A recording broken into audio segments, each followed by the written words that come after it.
Nathan, may tatanong ako sa'yo. Okay. Ano yung isang personal item or any item na dapat dalhin mo kapag pupunta ka sa isang bansa with four seasons? Or, oo, parang Seasons. different sa weather natin. Proper shoes. Parang shoes that are good for walking, that are good for going out, but also casual. I think yun yung importante talaga. Shoes. Dadalhin mo kaysa bumili ka doon. Yes, I think Bakit? so. Because having the right footwear, parang kailangan ng research eh. And you can only research it properly where you are right now. In another country, parang pressed for time. You don't know anything yet and you need it right away. Sa bagay. oo. Yeah, point. Yun yung inisip ko. Ikaw ba? Actually, wala Wala kang naisip? Iniisip ko kasi, nung una, Oh. proper jacket. Hindi Pero kasi rin iba-iba kasi yung seasons, di ba? Yes. So, pero kung isa lang, parang feeling ko, yung medyo makapal na jacket. Medyo makapal na jacket. Kasi, pwede mo siyang gamitin, like, pwede mo siyang gamitin bago mag-start yung winter. Kasi, kunyari, for example, in the UK, kahit hindi winter, malamig na. So, Yeah. kailangan mo mag-jacket. Okay. And yung dala kong jacket is manipis, sobrang nipis. Tapos meron akong coat na makapal. So wala ako nung jacket na gitna lang. Na gitna. Oo. So I think parang siya, parang kailangan mo siya pauna lang para lang matansya mo kung alam mo yun, yung Yeah. ng body mo. Yeah. Yung issue lang is, and this is what I realized yung mga jacket dito sa Pilipinas, parang Hindi bagay doon. Hindi bagay Hindi doon. nga. Hindi talaga. So, So if you, for me personally, that's why, that was one of my biggest mistakes. Kasi akala ko, makapal na yung jacket ko from here. Hindi pala. kahit nung end of summer tayo dumating doon eh. Oo. Hindi siya umepekto sa'yo. Hindi. Hindi. Okay. Tapos may heat tech na ako. Iba din yung heat Okay. tech doon. So I think I'll change my answer na. Hindi, Cellphone hindi. siguro. Cellphone. Hindi, pero tama yun, Cellphone. tama. Like, you bring a jacket, just be prepared. Diba? Yeah. Be prepared. Oo. Have different types of jackets. A thin one, medium, at saka makapal. Oo. Sige, explore natin yan later. Pero ngayon, papakilala muna kami. Okay. I'm Eri. And I'm Nathan. And this is What's Next? May Z pala sa dulo. Oo, Uy, nakalimutan ko. lagot ka kay Z. Charing. Ay. Ganito pala. Yes. So, start namin to. I mean, of course, we can finish that discussion. Yeah. Pero meron kaming segment. Okay. Ngayon, yung isa is, papanoorin namin yung video or vlog na unang kong ginawa kasi ako lang to eh. Oh. Ako pa lang to. Sensya na kayo. Pagdating namin or before kami pumunta ng England.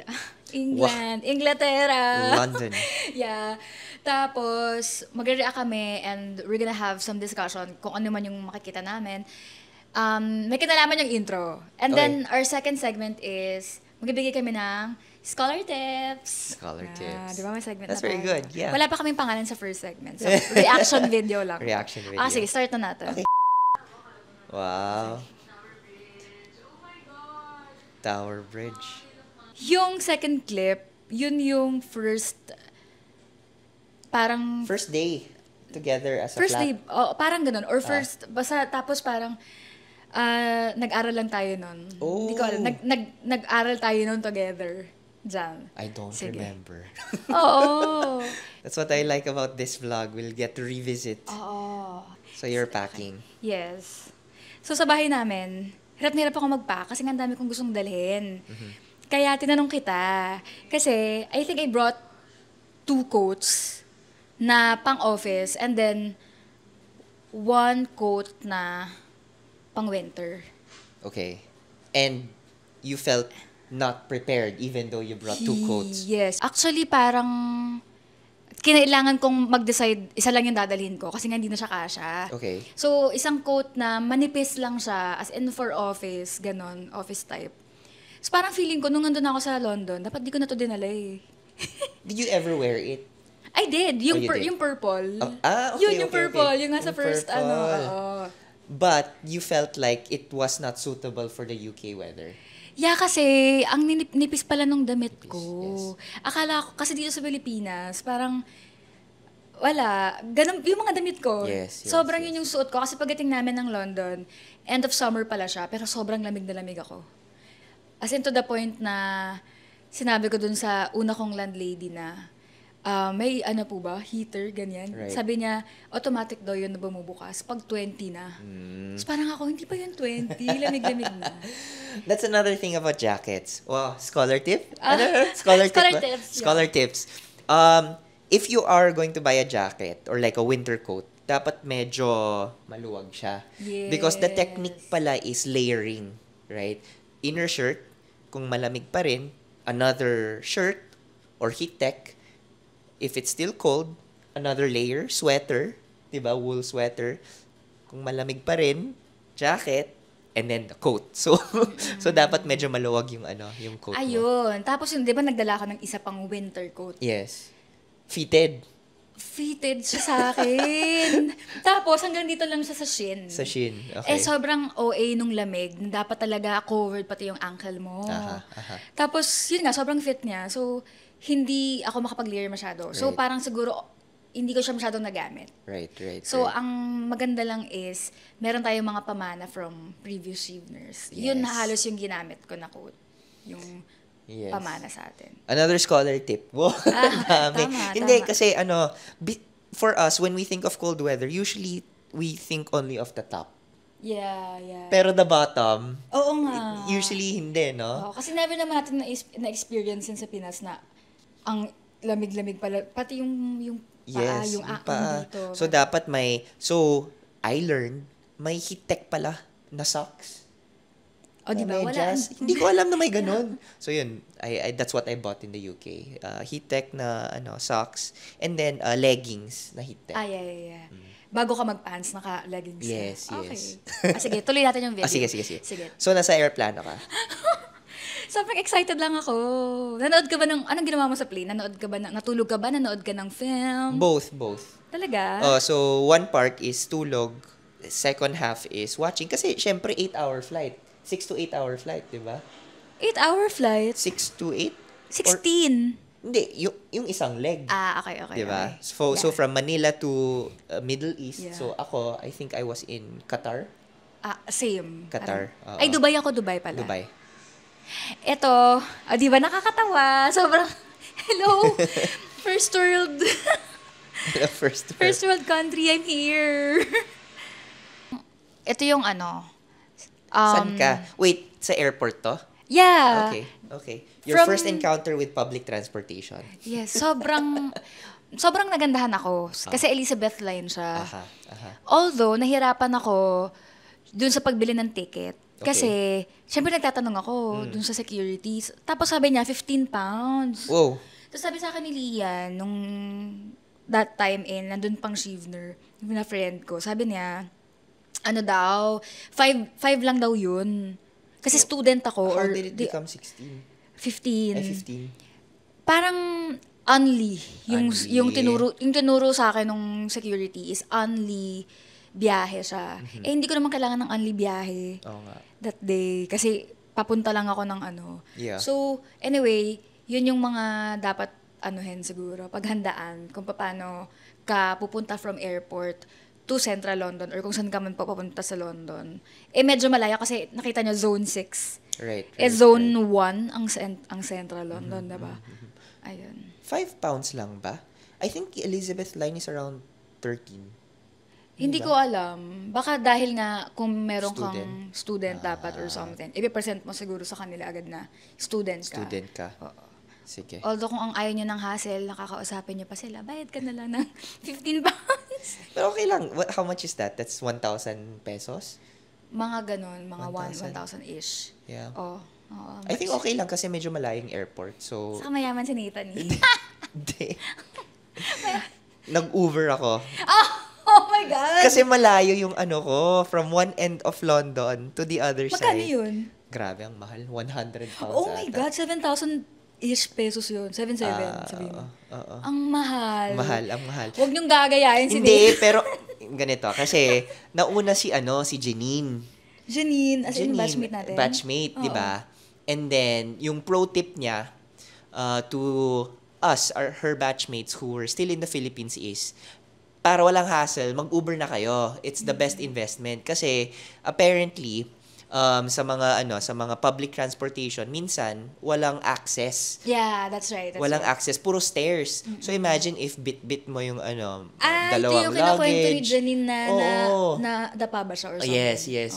Like, she Sabagay. fell down. Yeah, so, yun, because of her explanation, sabi niya, mag-Uber na lang kayo. Sabi ko, especially if may scholarship kayo, may stipend kayo. So, baka pwede niyo siyang ilagay sa budget, no? Oo, may welcome stipend naman. No, and more than that, yung location ko kasi, if, I'll take the public transportation, I think 4 changes. So, Elizabeth Line to Central, tapos Central to another train, tapos Southeastern Line. Ang dami. To, Gets, ang layo mo. To, nakalimutan ko na yung village. Pero from that village, isa pang bus. Okay. So imagine, I have 3-4 luggages. Pero kung... Ako lang mag-isa. Oo nga. Hindi, pero kung kuripot kayo, or frugal, kung nagtitipid kayo just like me, palanuhin lang ng maigi. Kasi ako din, tama naman din yung sinabi ni Janine. Kasi, yung naging biyahe ko, meron kasi akong malaking luggage na para siyang lalagyan na ng ilaw pag nagsushoot.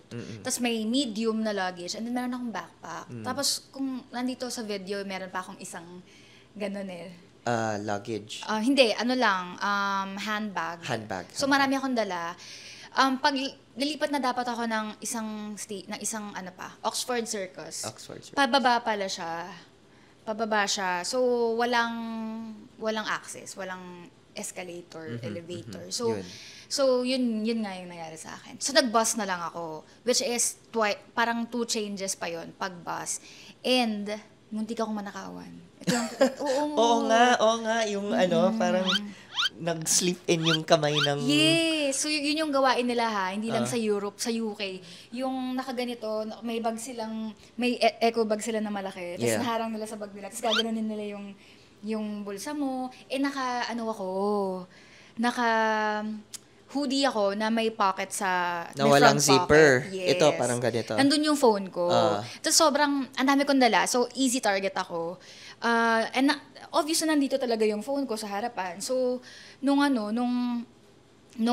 pababa na, sinabayan niya akong bumaba.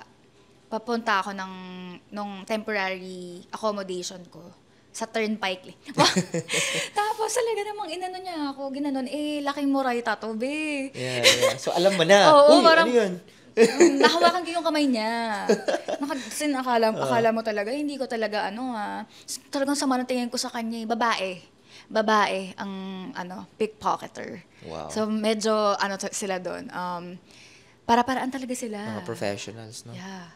So ingat doon kasi marami yan. Kasi nga mahirap yung buhay sa UK. Mahirap yung buhay sa buong mundo ngayon. Yeah. So ingat-ingat. Yeah, just okay because it's a first world country. Yeah, it doesn't mean na it's walang always safe. Ganun. Actually, I think I experienced more theft in London than in the Philippines. Oo, to be honest. Sa atin, sa mga colleagues, yes. diba? But that's a story for another episode. Yes, pag nandito na sila, yung mga magkukwento. Sige. That's your first public transportation experience. Yes, that's my first public transportation. So, sobrang gandang-ganda ako sa Elizabeth. Kasi para siyang plane. Ay, di ba, maganda talaga siya. So, pag napunta kayo sa London, Elizabeth Line talaga. I mean, siguro hype siya. Pero maganda talaga yung Elizabeth Line. Tapos maluwag siya. Yep. So, if you've ridden LRT2, it's even bigger than that. So, ito yung temporary accommodation ko na medyo nasa zone 3 or zone 2 ng London. Ayan. Nakakatawa. So, medyo mababa lang yung boses ko kasi mahiyain ako. As a shy vlogger, yun na lang yung branding ko. Nahiya ako. Saka, first time ko naman itong ginawa. And I feel like, sinabihan ako na parang, hindi, yung mga Londoner, Ayaw nila nung may mga video. Hindi sila gaya nung sa Pinas na kapag may video, ganon. Medyo private sila. Yes. But also, there's a lot of sa London din na walang pake. Gusto ko yung sinabi mo lang na ganon. What do you mean? I mean, like, although people care about their privacy, there are a lot of people also who don't care about other people's privacy. Yeah. Okay. Ay, ang pinaka-nanibago pala ako nung una. Sa London kasi, opposite way. Yes. So, hindi ko alam kung pagtatawid parang saan unang titingin. Sa akin, di ba? Ganun muna, tapos ganun. Doon, parang right muna and then left. Okay. Itong araw na to, imimit ko for the first time yung iba nating batchmate. Di ko alam kung bakit wala ka nan.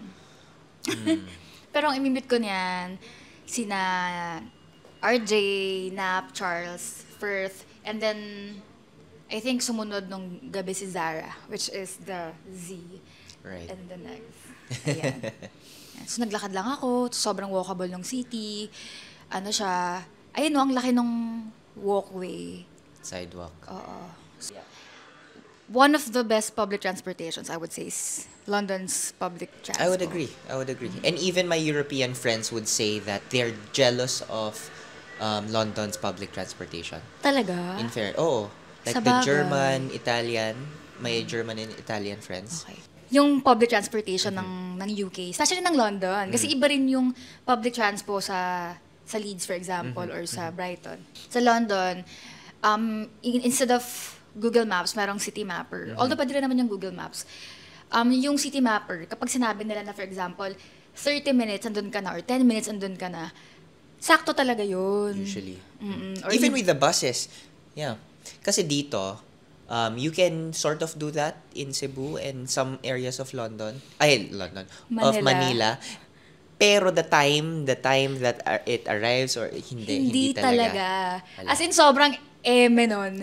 As in, like, pag sinabing, kunwari, 1 hour, yung 1 hour na yun, that time lang yun. Nagbabago siya per minute. Kasi nga, yung traffic sa atin, nagbabago din, di ba? Yes. Sa kanila hindi. Like, yun na yun. Tapos kunyari may mga delays yung bus, kahit na 2-minute delay lang yan. As in, sobrang bad trip na lahat ng tao.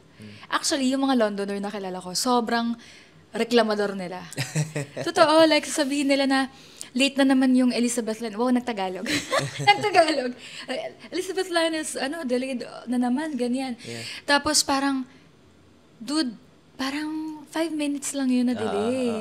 Tapos magsasorry na yung transportation group. Sa atin, kapag ganun, parang sanay na sanay tayong nade-delay. So medyo, yun din siguro yung kinaiingitan ko. Of course naman, may issues din sila. Like for example, holidays or Christmas. Or kung may rally, strike. Strike yung transport union. May mga issues sa transportation. But that's to be expected. And they communicate it naman. And naka-indicate din sa City Mapper, sa app, kung may strike or protest. Saka meron silang delays. Kunyari yung station na to, walang train. Hindi siya walang train. Meron silang replacement bus. Meron silang replacement bus. Na parang twice ko nangyari yun sa akin na parang in fairness, yung replacement bus ay free. Hindi mo na siya kailangan bayaran. So ganun sila ka-efficient. I really like Japan's transport, but UK is okay din. Tingin mo, compared. May nagtanong kasi sa akin parang, sabi ko kasi, the best talaga yung London Transpo. So talagang better than Japan. Hindi ko ma-compare kasi ang tagal ko nang pumunta ng Japan. Sa Japan kasi, I think the challenge there is the language barrier. But in terms of efficiency, getting from one place to the other, I think Japan. Japan pa rin? Japan. Okay. Ito, paglabas ko ng, I think, Covent Garden. Kasi, paglabas ko, hinahanap ko yung Trafalgar Square. Diba? Trafalgar Square. Hindi palaga Trafalgar. Yan. Medyo naliligaw ako ng very light lang. So, nilakad ko lang ng, konti lang naman yan, from the station. Yun yung Harry Potter, doon nagpe-play yung Harry Potter. Ito, malapit na ako sa Trafalgar Square. Mukha akong kawawa. Lost. So, hinahanap ko yung mga batchmate ko. And, kasi, ang sabi sa kanina, sinap yun parang sabi niya, sa may fountain, sa may gitna. Pag nakita mo yung Trafalgar Square, may dalawang fountain sa gitna. Kaya parang, ayan o, 1, 2, o paano? so, parang it took me maybe 10 to 15 minutes to find them. Di ba? Ang tagal. At this point, hindi pa kami close talaga. Yes. Magkakakilala pa lang. Ayan. So, medyo oh my gosh, mamimit ko na ulit yung batchmates. Parang 1. Ayun! Di bang friendly? So, ano masasabi mo sa mga batch? Huy, siniraan pala yung batchmates. Charot. So, yung batchmate namin na yon, yes, mga Londoner, syempre, si RJ lang doon, yung kapitbahay namin. Kasi si Nap na sa accommodation niya ng uni Ay, si Charles! Si Charles saka si RJ, magka-flat sila. Flatmate. As in, kapitbahay lang namin sila. Right. Si Firth, nag-rent siya ng sarili niyang apartment. As an introvert siya. So, I think mga next time natin pag-usapan yung accommodation. Sige. Sa flat episode. Okay. Next episode yan. But ikaw, siguro, kasi ito yung first time kong ma-meet yung batchmates natin sa London. In London. Yeah. So, parang, kahit hindi pa kami close at this point, medyo magaan yung loob ko sa kanilang lahat Like, I think it was easy for me to be close to them. To you guys. Especially, I mean, iba yung flatmates kasi lagi mo silang nakikita. Yeah. Pero even the batchmates who are based in London, magaan yung loob ko sa kanila. I think it helps din na not only are we batchmates in the scholarship, but we're Filipinos living in another city where everything is strange. So that sense of familiarity, di ba, helps bridge that. Saka, kasi we're going through the same things. We're going through the same things. Parang At the it's same easy to time. relate. Yeah. Saka parang lahat game. Game makipag-friends, gano'n. Although, syempre, yung iba, gusto lang nila mas nag-aaral. Pero relatively, everyone's friendly to each other. Right. Ang plastic. Charot. Sinap. Ayan. Eto, naglalakad-lakad lang kami sa London. I think papunta kaming isang park. So, si RJ, may nakita kaming rally. At very timely kasi today merong pangmalawakang protesta. Wow. It's reminding you of the rally today, September 21. Yes, September 21. Oo, kasi parang, lalo na sa London, sobrang yung freedom to protest Encourage talaga siya. And parang there's nothing wrong with it. Dito kasi medyo may pa nga sa atin na parang pag nagprotesta ka, parang may stigma. Negative, siya. Oo, may stigma. So, I think hindi. Kailangan nating exercise ang ating freedom of basta freedom. Freedom. Yeah. So, yan. Expression. I think itong rally na to for Ukraine. So, sa atin, against corruption ang nangyayari ngayon. So, support natin yan. So, first time ko nakita yung Big Ben. Right. Kailan mo unang nakita yung Big Ben? And na-amaze ka ba? Or parang... So, the first time I saw Big Ben actually was before I went to the UK. Parang I've been to the UK before. And at that time, may scaffolding siya. So, hindi mo the renovation, hindi. Syempre. The second time, of course, I was like, London. Ikaw ba? Na-overwhelm ka ba? Underwhelmed? Or... It's just a clock in a building. Ako kasi sobrang appreciative ko sa lahat ng mga tourist spots ng iba't ibang bansa. So feeling ko meron siyang relevance siguro sa kanila. And I think hindi ko lang kung sino nag-explain ba kasi RJ or Sinap na ito yung parliament, kumbaga may orasan siya pero yung building na yan ay parliament nila. Okay. So parang sikat siya internationally as tourist spot pero meron siyang relevance for the people of, So, appreciative lang ako. Saka, ini-enjoy ko lang talaga yung as a traveler. As a tourist, you're not yet a resident of London.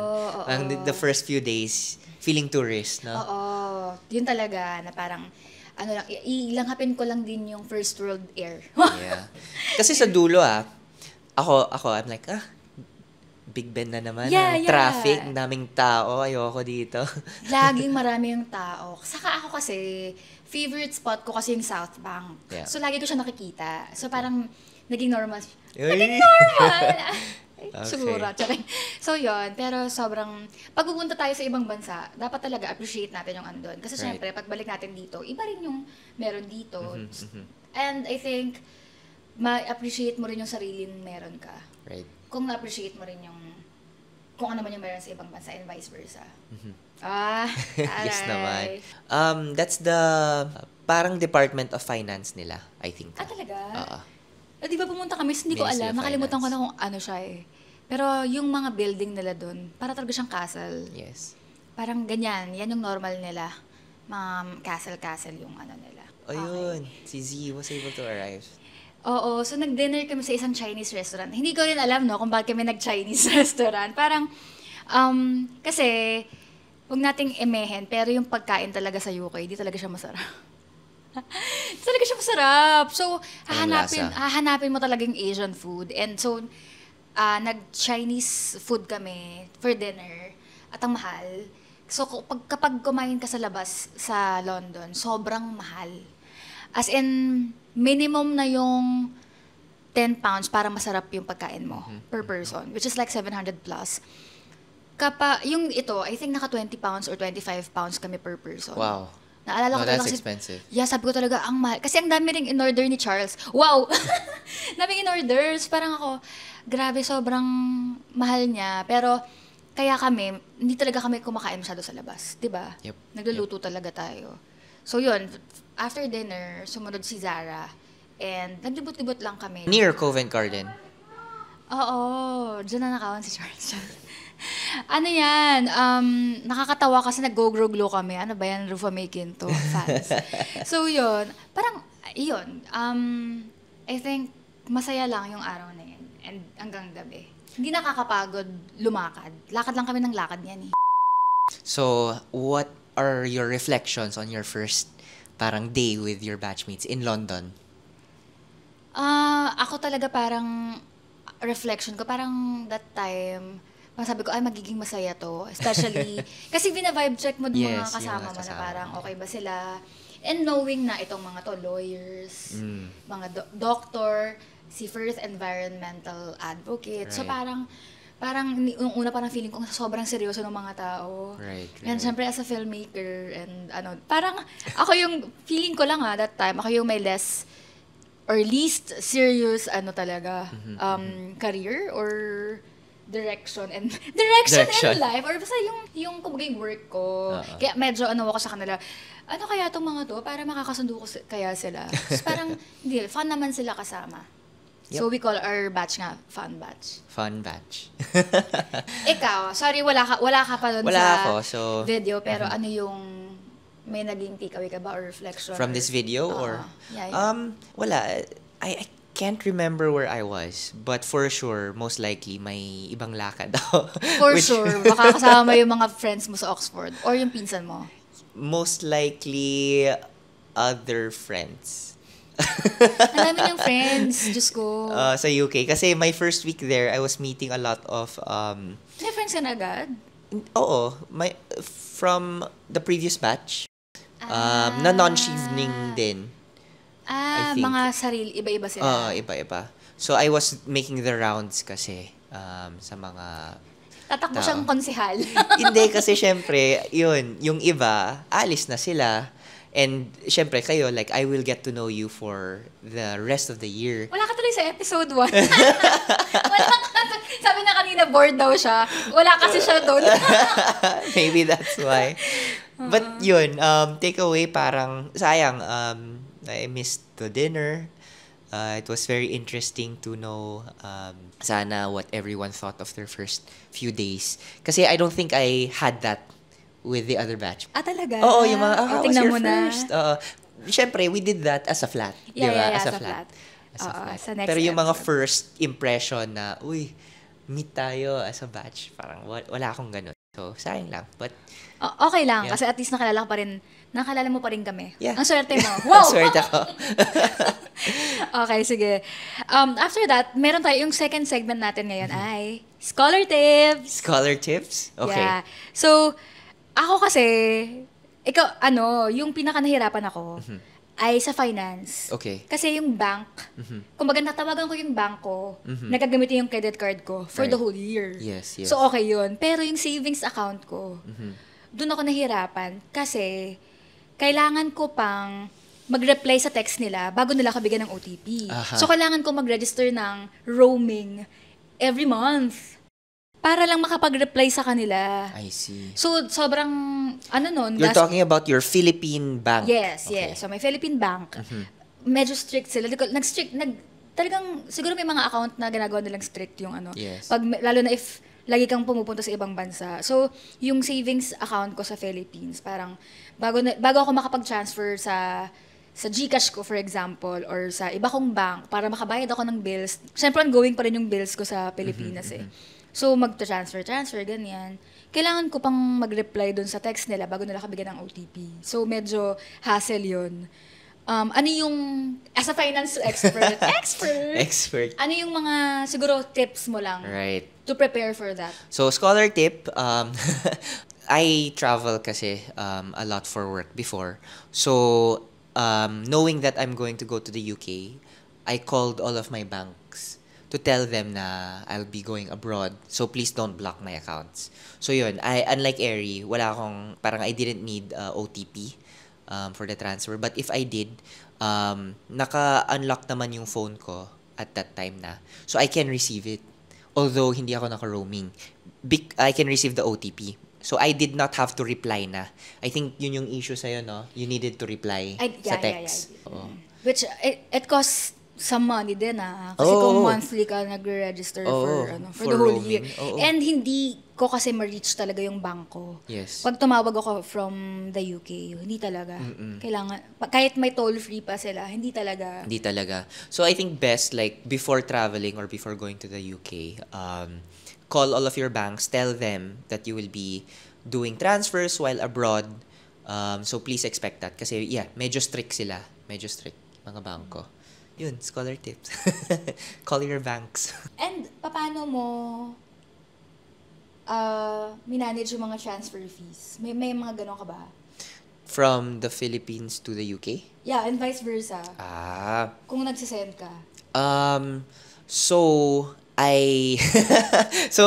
okay, medyo mahirap. Kasi for me, what I would do is, if anyone needed pounds, I would sell my peso. And if anyone needed peso, I would sell my pound. And then, from there, I can send my peso to their peso account. To their peso account. So, parang wala masyadong issue. But, pag nakakatamad humanap ng buyer. Yes, kung wala kayong, buy-sell, transaction, activity, you can set up a Revolut account. It's a bank account. It's a bank account. And, for a fee, you can transfer to the Philippines. And I think they're trying to set up a presence here in the Philippines. So, maybe in the future, there won't be any transaction fees anymore. Pero sa Pilipinas kasi lagi may transaction fees eh. I mean, sa UK, yung mga bank, wala talaga. Wala. Kahit bank, parang kahit different banks yung pag-transfer mo, wala silang fee. Pero dito lagi meron. But what I'm saying is, baka in the future or soon, kasi Revolut is applying to set up a digital bank here in the Philippines. If they do set up, si Revolut kasi is what you call a digital bank. And para siyang Maya, GCash, ganun. Something like that. But even better because they're international. So for example, when I used to travel around Europe, walang conversion fee from pounds to euro or from pounds to dollar. Ayun pa yung isang mahal no? Mahal. Yung conversion fee. Yung conversion fee and transaction fee. So if Revolut is able to set up, baka in the future wala. But for now, meron. So, how do I manage it? Wala. You really have to pay for it talaga. Walang choice. Pero okay yung tip mo na na kunyari, magbebenta ka na lang sa mga friend or kakilala mo Oo. ng, kunyari, kailangan nila ng pounds or kailangan nila ng peso kasi uuwi na sila ng peso. Yes. Bibili mo na lang yung pounds nila para wala na. Yes. Para wala ng transfer fee. So, you can use the market rates. Kasi, you both benefit. Whoever's going to the Philippines doesn't need to buy peso and pay for the fees, di ba? Market rate na lang. Isa pa akong tanong. Wow. Sige. As a citizen, netizen. Ano ba yung tanong ko? Kapag nagbabayad ka doon, kunyari, nag-grocery ka, nag-shopping ka, mas okay ba na gamitin mo yung credit card mo? Yung iba kasi ginagamit yung Philippine credit card nila. Kasi daw may points, parang ganon. Pero di ba meron pa rin yung fee? Or mas okay gamitin yung debit card natin na UK-based? Syempre, better to use the UK-based because of the fees are much, much less. But if wala kang choice, use your credit card because usually, and especially, it depends on your credit card. Kasi some credit card issuers have really good exchange rates. For me, at that time, I used Citi. And di ba wala na si Citi, Union Bank na. So I'm not very sure. But at that time, it had the best forex exchange versus, let's say, BPI or BDO credit cards. So check mo na lang yung conversion rates and compare. If you have to use your Philippine credit card, choose one that has the best forex. Paano mo malalaman na yung best? I-search mo lang online. Oo. And then, i-compare mo lang yung tatlo. So, you Google lang, BDO Forex Rate, BPI Forex Rate, or Union Bank Forex Rate. And yung pinakamura, yun na lang. And nagbabago yun daily, no? Yes. But usually kasi, fixed na yung yung patong. So if the market... So, alam mo talaga kung parang consistent na yung pinakamura ito. Oo, consistent. So yun ba? At that time. Okay. Ngayon hindi ko alam. So do your research. Yeah, do your research. Before going. Research talaga, Research talaga. Okay, so ito, isang research material. So, ang ganda. Okay. Kasi Citibank, Union Bank inherited or bought out Citibank. Si Citibank, diba, global siya. So, maganda yung forex nila. Okay. Oo. Okay. At that time. Ngayon hindi ko sayang wala na sila dito. Wala na ba sila like hindi, just in the Philippines. Union Bank bought their business. Okay. And that's it, I think. Or yeah, I think yun na okay naman. Okay naman. Wow, gusto ko yung binalidate namin yun. Okay naman. It's okay. Okay naman. Oo. Okay, see you next episode. Till next time. Bye! Follow nyo kami. Wah!